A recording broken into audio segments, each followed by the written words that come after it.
اور ہر اہم موقع پر یہ اللہ کے رسول صلی اللہ علیہ وسلم کے ساتھ تھے۔ مسجد قباء کی بنیاد رکھنے والے عمار بن یاسر رضی اللہ تعالیٰ عنہ تھے کہ جب اللہ کے رسول صلی اللہ علیہ وسلم کے بارے میں پتہ چلا کہ آپ ہجرت کر کے تشریف لا رہے ہیں، تو حضرت عمار نے کہا کہ کیوں نہ ہو ہم ایک ایسی جگہ بنا دیں، ایک ایسی مسجد بنا دیں جس کی چھت ہو اور اللہ کے رسول صلی اللہ علیہ وسلم وہاں اطمینان سے نماز ادا کر سکیں۔ تو آپ نے پتھر اکٹھے کیے اور مسجد قباء کی بنیاد رکھی، اور وہ بنیاد رکھنے والے عمار بن یاسر رضی اللہ تعالیٰ عنہ تھے۔ اور آپ ان صحابہ میں سے ہیں جنہیں اللہ کے رسول صلی اللہ علیہ وسلم نے خود ذاتی طور پر زمین دی تھی تاکہ ان پہ اپنا گھر بنا لے، اور حضرت حذیفہ رضی اللہ تعالیٰ عنہ کے ساتھ مواخات کے اندر آپ کا رشتہ جوڑا گیا جب اللہ کے رسول صلی اللہ علیہ وسلم نے ایک انصاری اور ایک مہاجر کو انصار کے ساتھ اکٹھا کیا تھا۔ تو ہر موقع پہ اللہ کے رسول صلی اللہ علیہ وسلم کے ساتھ ہوا کرتے تھے۔ ایک غزوے کے لیے آپ صلی اللہ علیہ وسلم تشریف لے گئے تو وہاں رات پہرے کی ضرورت پڑی کہ کون پہرا دے گا، تو مہاجرین میں سے عمار نے کہا میں پہرا دوں گا، اور انصار میں سے حضرت عباد بن بشر نے کہا میں پہرا دوں گا۔ سارے صحابہ سو گئے، ایک پہاڑ تھا اس کی گھاٹی میں، یہ دونوں پہرے کے لیے چلے گئے۔ تو دونوں نے ایک دوسرے سے کہا کہ اگر ہم دونوں ساری رات جاگتے رہیں ہو سکتا ہے جاگنا مشکل ہو جائے، ایسا کرتے ہیں کہ آدھی رات ایک جاگ لے آدھی رات دوسرا جاگ لے، اس طریقے سے رات بھی گزر جائے گی، پہرا بھی اچھے طریقے سے دیں گے، ذمہ داری بھی ادا ہو جائے گی۔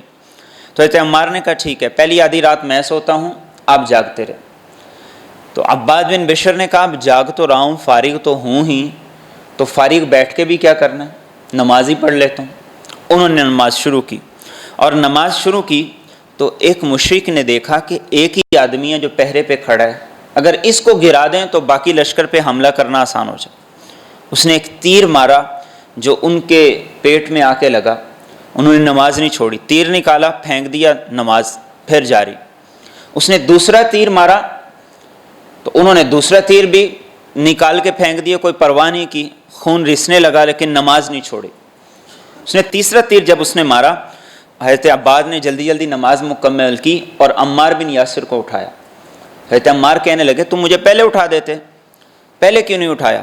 تو وہ کہنے لگے میں نے نماز میں سورۃ کہف کی تلاوت شروع کی تھی، میرا دل نہیں چاہا کہ وہ پوری نہ ہو اور میں نماز کو چھوڑ دوں، اس لیے میں نے نماز کو نہیں چھوڑا تھا۔ صحابہ اپنی فراغت کو نماز میں لگا دیا کرتے تھے، صحابہ اپنی فراغت کو نماز میں لگا دیا کرتے تھے، اور نماز میں بھی ایسے لگایا کرتے تھے کہ پھر انہیں نماز کے علاوہ کسی چیز کی پرواہ نہیں ہوا کرتی تھی۔